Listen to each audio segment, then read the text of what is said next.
My name is Keith, and from the time I was about 4 years old, I was interested in being a part of the entertainment business. And I've done many things throughout that time, from singing in bands, writing music, hosting television shows, everything involved in the professional wrestling business. And I've written comic books, done a lot of things, and almost all of those things failed in some way or another. But I still kept going. I still wanted to continue to create. And there's just something in me that drives me to create.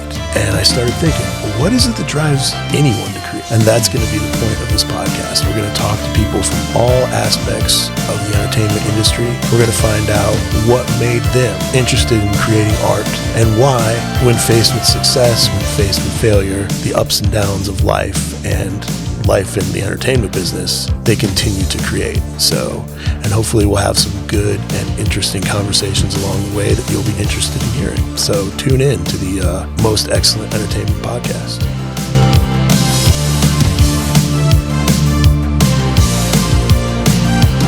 Hey everybody, welcome to the Most Excellent Entertainment Podcast. I'm your host, Keith, and today my guest is a singer-songwriter, an instrumentalist, an advocate for mental health, really just a super talented guy, and I'm really happy to have him here. Welcome from Canada, Vili V. Hey Keith, hello. Hi everybody, how you doing? Thanks for having me on the show. Great to have you, man. I'm excited to do this. So before Awesome. we get into anything else, I feel like I have to talk about your voice.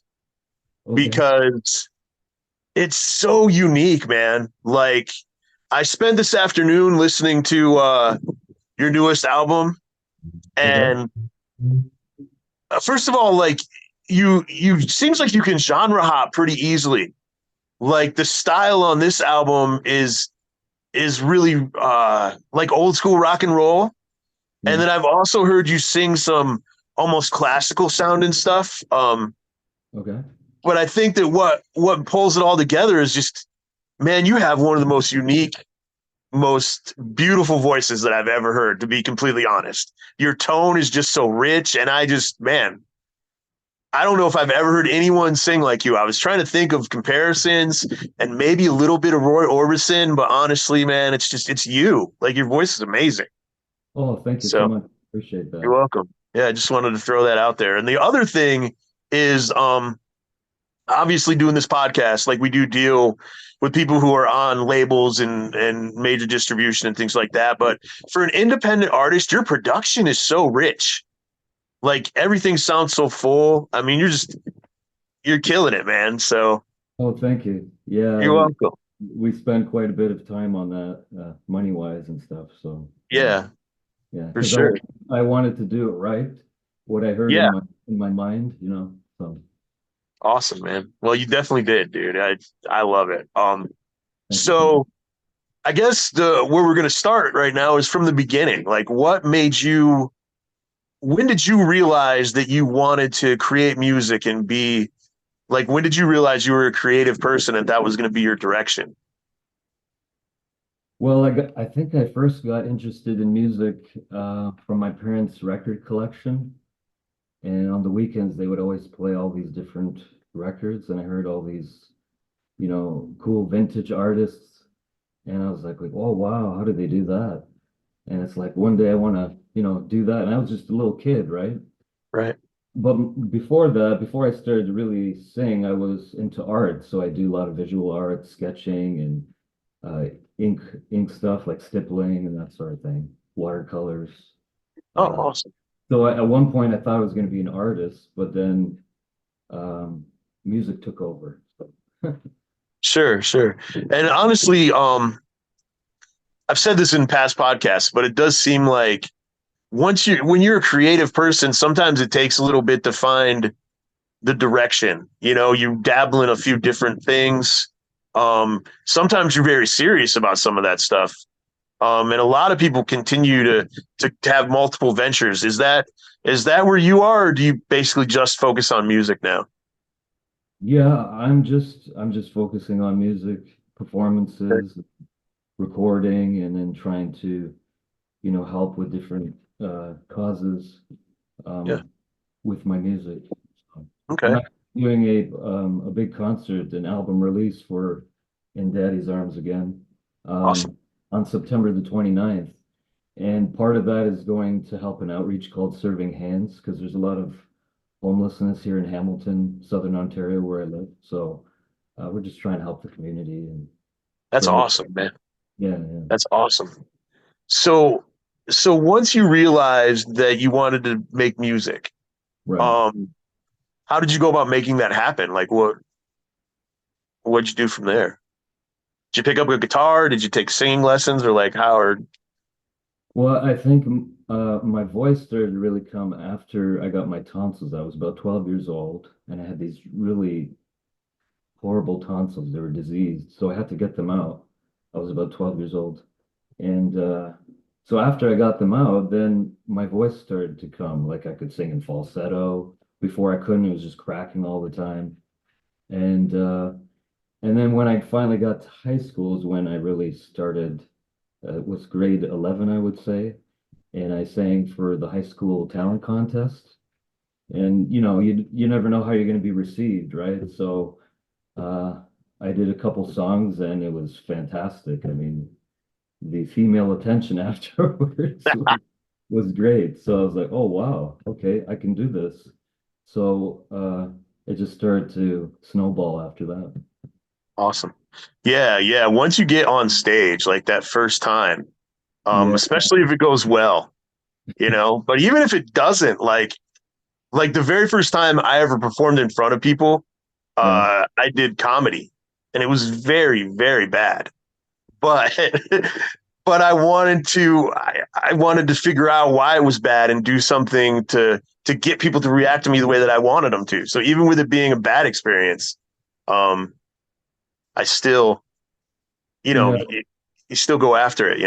it's all a learning experience, right? So Yeah, yeah. absolutely. So once you once you did the talent show or Mhm.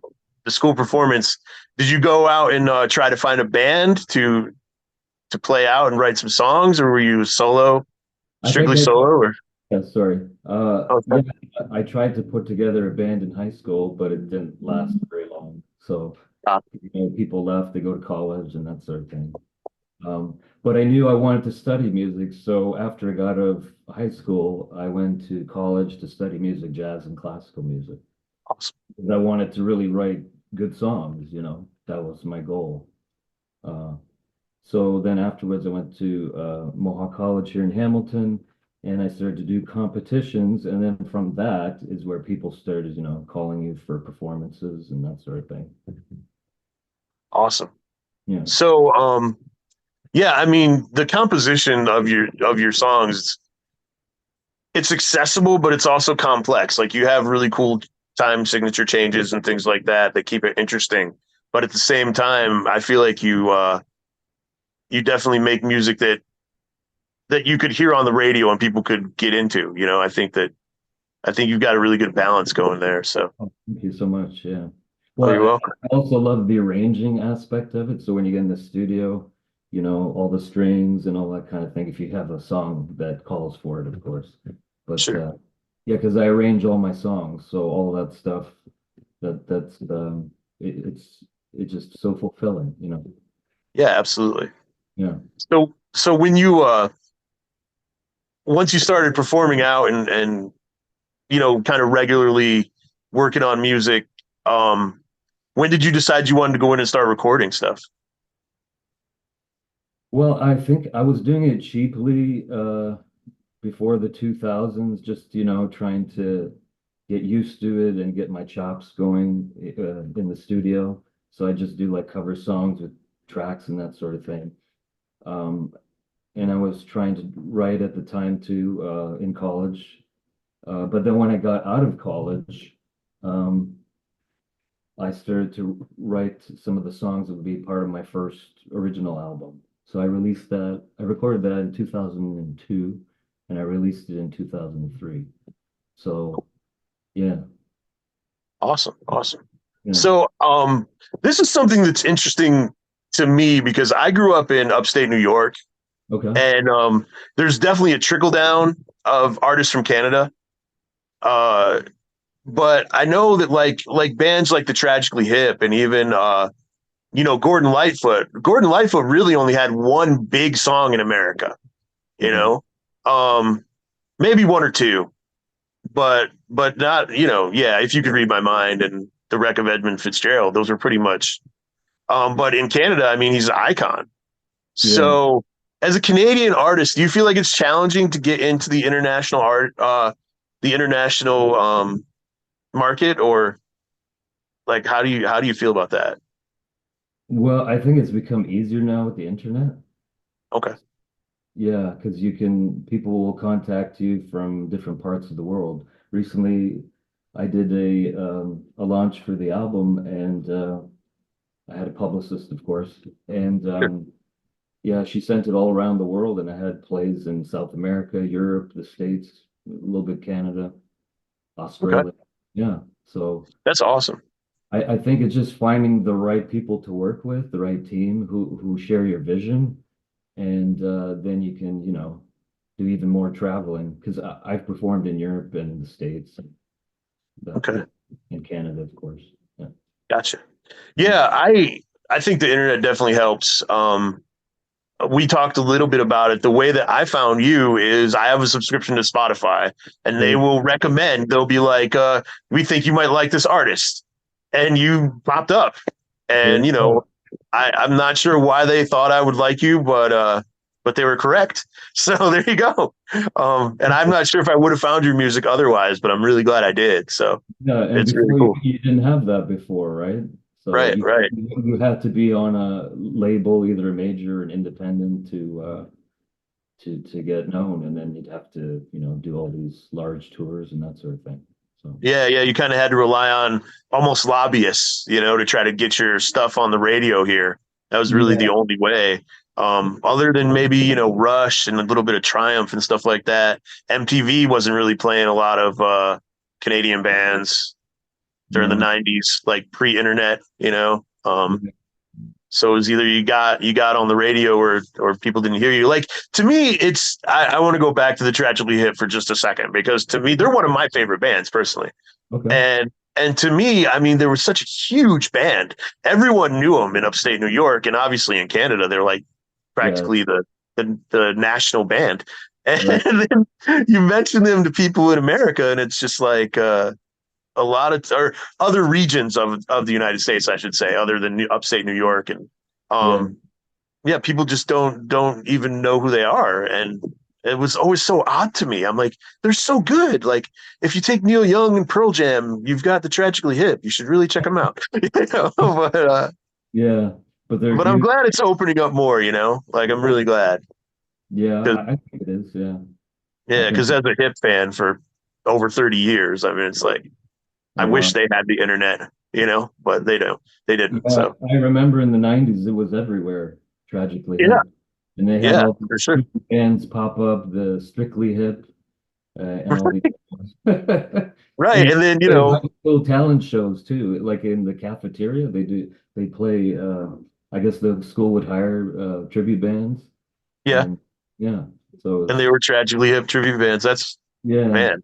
Yeah. And and then they come down here and it's like, they're lucky to play a bar. Like, it's just crazy. I know, yeah, It's just crazy. But hopefully that divide is closing, really, like, um, I hope so. Yeah, I think so. yeah.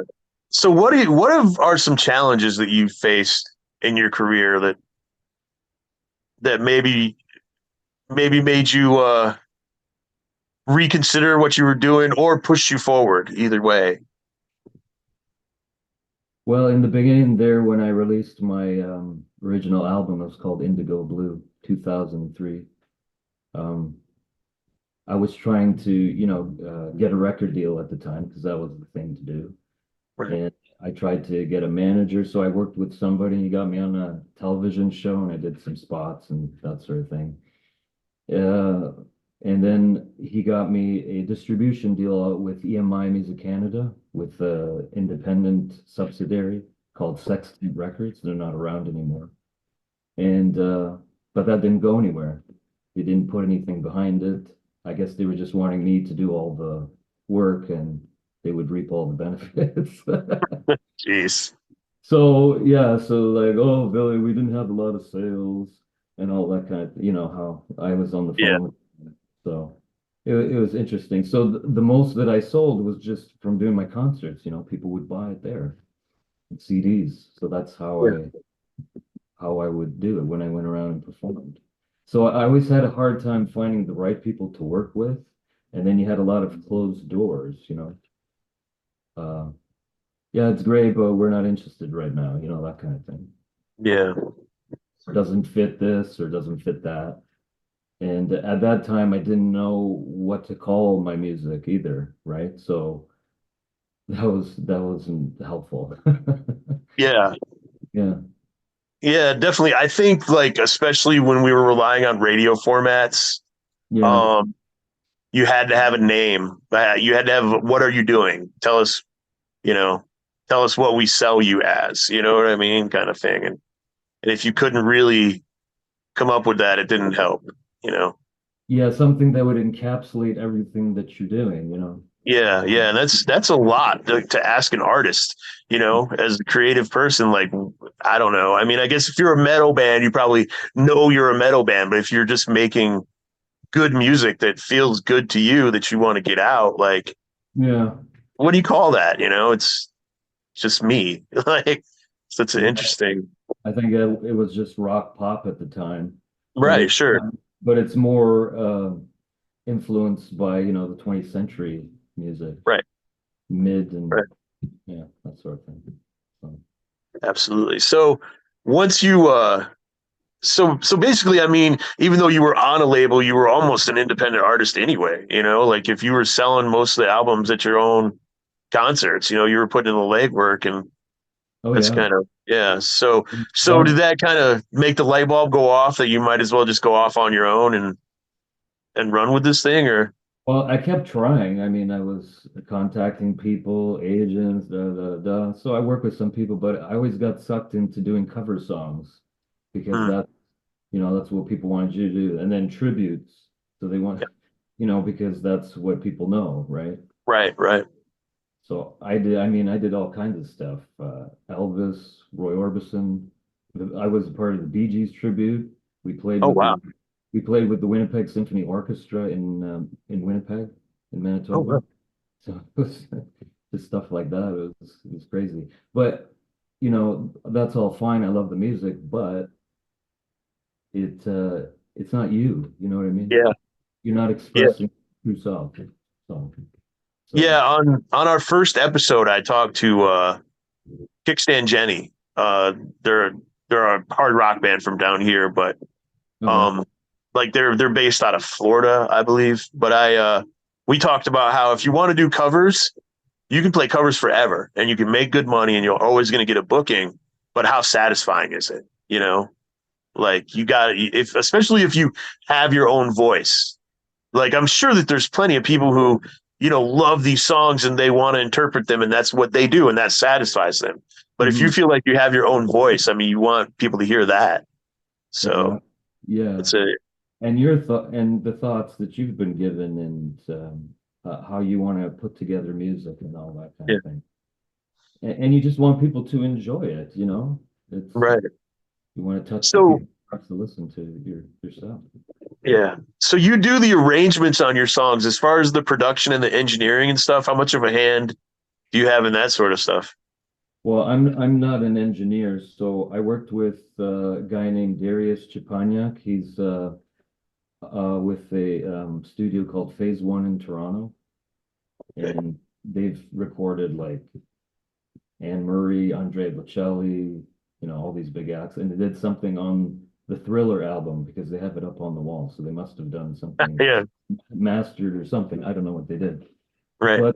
but it's a really great studio, and he's worked with some of the top Canadian acts and around the world and stuff, and he's fantastic. So I was fortunate to find him, and so engineering wise, that's my man. That's my man. Awesome. Yeah, Good deal. yeah. So now I saw on your website like there's some stuff about mental health awareness, and you talked about doing album release to benefit the homeless people in your area. Like, what is it that got you involved in helping and helping with these different causes and being an activist as well as a musician? Well, so this is going back to all the, all the trials and tribulations you face when you're trying to find your way in music and life. And eventually, over time, I developed a really bad anxiety issue. Uh, Sure. I think it was back in 2016, I started to have really bad panic attacks, which I'd never had before. And I had to go to the hospital like 3 times. I thought I was having a heart attack. Yeah. And I've been oh, there. fine, here's an Ativan, go home. Yeah. Yeah. So, and it was so bad, it got so bad, I couldn't leave my house. So I was like, oh, um, and then eventually I had some personal things that happened to me, tragedies, you might say, people Yeah. died and that sort of thing. And so it's just been the last, I would say, about 5, 6 years, I've just been healing and, getting back to what I was before and hopefully better. And so that's why I wanted to get into helping with the homeless because I know I see it all the time in my city. And part of homelessness is mental health issues. So I understand that, right? Uh, so that's why I started to get into it. Yeah. And I mean, I now, personally, oh, go ahead. I'm sorry. no, it's okay. So now I felt it was the right time to do because I had been writing all these songs at the time when I was sick too. So all these songs are from the last, I don't know, I would say 10, 15 years. And so it just kind of encapsulates my journey. So I Yeah. felt it's a good time to, to release the album and then also help those who need help. Yeah. I was just gonna say, like, I can relate to that sort of stuff. Like, I have actually been homeless 2 or 3 times. 3 times, yeah, from childhood up until like my early 20s, Okay. um, early 30s. And I struggled with mental health for most of my life. So I'm on really good medicine now. So I'm doing a lot better. But Yeah. but Thank you. one of the that's one of the things, like, that I do look for when I'm looking for people to put on the podcast. Like, if they have a strong message about mental health or community, things like that, I look for artists like that because I think that stuff can go hand in hand with music, and it's important to you know to let it to just let people know, that there's people out there who care and who are working to help.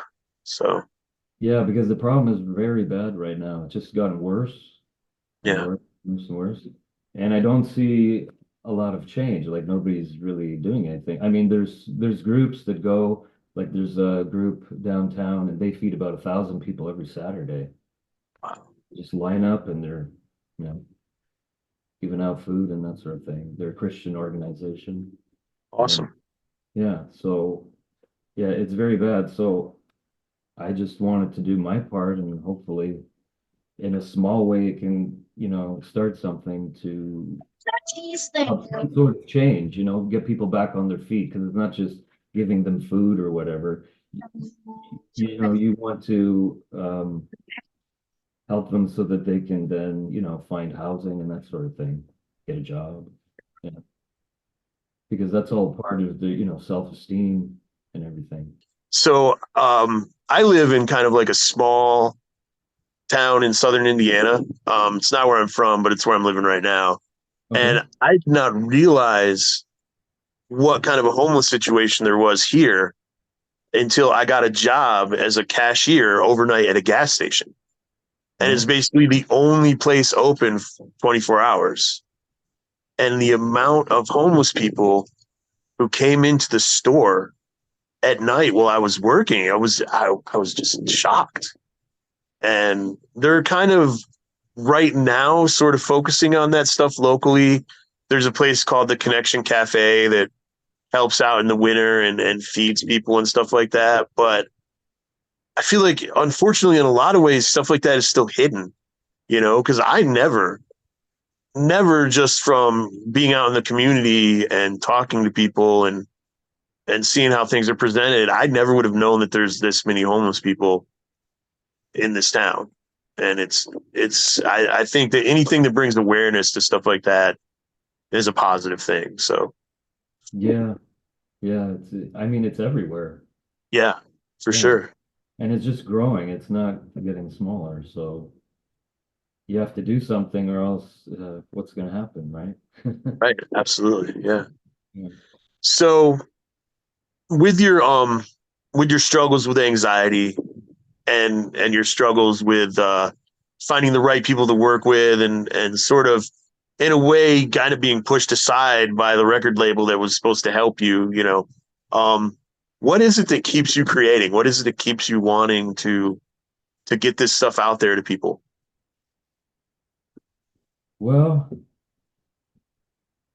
I feel that I feel that God has asked me to, use my talent to help others.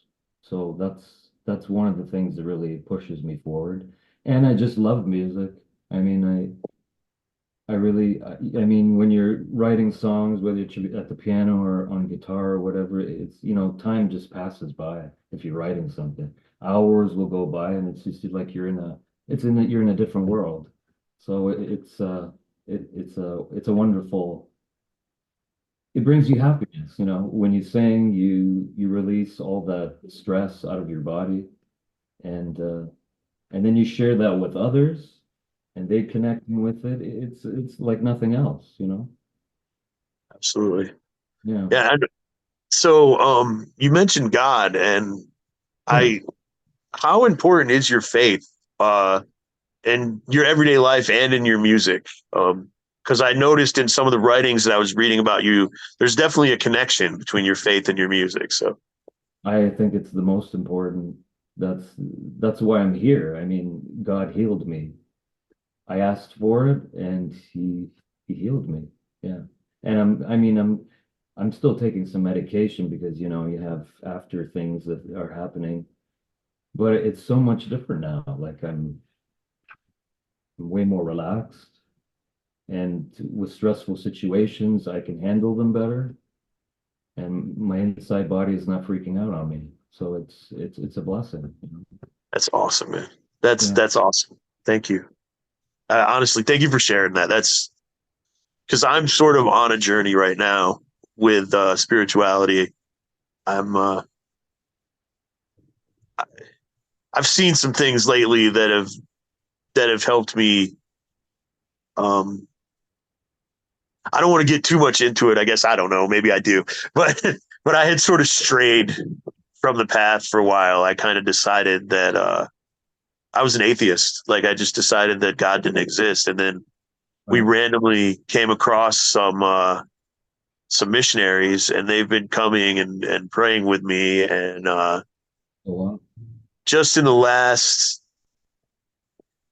couple weeks, like things have been different, like noticeably different, and I mean, I think it's God. So Yeah, you're I went, lighter. You're yeah, lighter. and not just that, but there's been improvements in my life that I can't really explain, you Mm. know. So I went from someone who was like, it doesn't make sense, there is no God, to Right. within him, and I was pretty religious before that, but to being, I guess I'm a believer again, you know. Fantastic. That's After amazing. 5 years, of going in a different direction. So God Yeah, puts things there for you, he really does. So absolutely. Yeah. yeah, it's You, the way, the truth, and the life. And it just, he says, take my yoke up, give it to him. And then and that doesn't mean you don't do the work or anything. It's just that you got somebody who's there for you and helping you, somebody yeah, great. yeah, he So, shares in the burden, which is what we all need. yeah, because the world says that you can do it on your own. You're a God. But that's not what the Bible says. It says he's the Right. God. We're not gods. He is. So it's total different opposite to what the world tells you. You know, the new Yeah. age, all that kind of stuff. Yeah, absolutely. All right. So honestly, this has been a really cool conversation, man. It's been real relaxed and I've enjoyed it. Like I said, if people haven't heard you, you're on Spotify. You have several releases on Spotify. Mhm. Um, you're on the web. You've got a website where people can get to know you, but your voice, man. I just I'm I was I don't know how that comes across me saying that repeatedly, but I've legitimately never heard anyone who sings like you, and it's impressive, and I thank I you. really enjoy it. So, You're nice um, if you appreciate that. Yeah. oh, you're welcome. And before we hop off, if there's anything you want to say before we go, any message you want to leave, where can we find you? Um, where can Well, we get your music? Yeah, that kind of stuff. so my website is vilimusic.com. So it's VILI music.com, one L. And from there, you can go to my Shopify store, and there's the different CDs, as you mentioned, and digital downloads and other stuff, mugs and T-shirts and stuff like that. Um, and I just want to mention one more time the concert. So if anybody is in this area, maybe northern New York State or southern Ontario, we're doing the concert on September the 29th at the Really Living Center. And that is also on my website. So you can find more about that there. Find the link to get tickets and that sort of thing. So, All right, awesome. yeah. Well, I want to thank Vili V for coming on, and I want to thank, as always, Tyler Martin and Emily Studios, my producer. Couldn't do this without you, man. Thanks for making us look and sound good. Please be sure to check out Vili V. If you're local, check out a show. If you're not local, check him out on the internet. He's an amazing artist with a great message. And we will see y'all next week on the Most Excellent Entertainment Podcast.